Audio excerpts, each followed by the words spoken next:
ఈమెకు సొంత భర్త కలిగి ఉండగా ఎవరో ఒక వ్యక్తి, పరిచయం లేనటువంటి వ్యక్తి పిలిస్తే వెళ్ళిపోయింది అని అంటే, ఇక్కడ మనం గమనిస్తే గనక ఈమె తనకు కుటుంబం ఉందనే మాట మర్చిపోయింది. తనకున్నటువంటి బంధాన్ని, బాధ్యతను మర్చిపోయింది.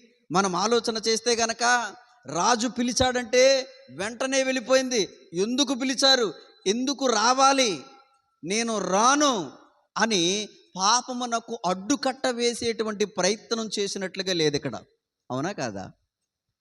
ఆలోచన చేయండి. పాపమునకు ప్రేరేపింపబడినటువంటి వ్యక్తులు మన చుట్టూ అనేక మంది ఉంటారు. పాపులు నిన్ను ప్రేరేపింపగా ఒప్పకుము అని పరిశుద్ధ వాక్యం తెలియచేస్తూ ఉంది.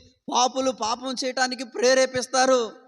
దుష్ట కార్యం చేయటానికి, చెడు పని చేయటానికి, అపవిత్రతలోనికి వెళ్ళిపోవటానికి, దేవునికి దూరం చేయటానికి సాతానుగాడు మన చుట్టూ కొంతమంది దుష్టులను ఏర్పరిచి మనం పాపంలో పడిపోవటానికి అనేకమైనటువంటి పన్నాగాలు పన్నుతాడు. మనం వాడి వలలో చిక్కుపోకుండా జాగ్రత్త కలిగి ఉండాలి. హల్లెలూయా. అయితే ప్రియమైన దేవుని బిడ్డలారా, దావీదు ఒక దుష్టుడి యొక్క ఆధీనంలోనికి వెళ్ళాడు. దుష్టుడి ఆలోచనతోటి కదా బత్షెబాను పిలవనప్పితే నేను రాననే మాట చెప్పలేదండి.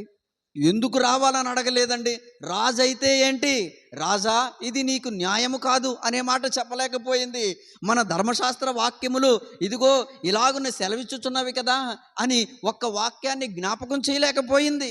అంటే ఈమె తన జీవితంలో బంధాలు, బాధ్యతలు మర్చిపోయింది.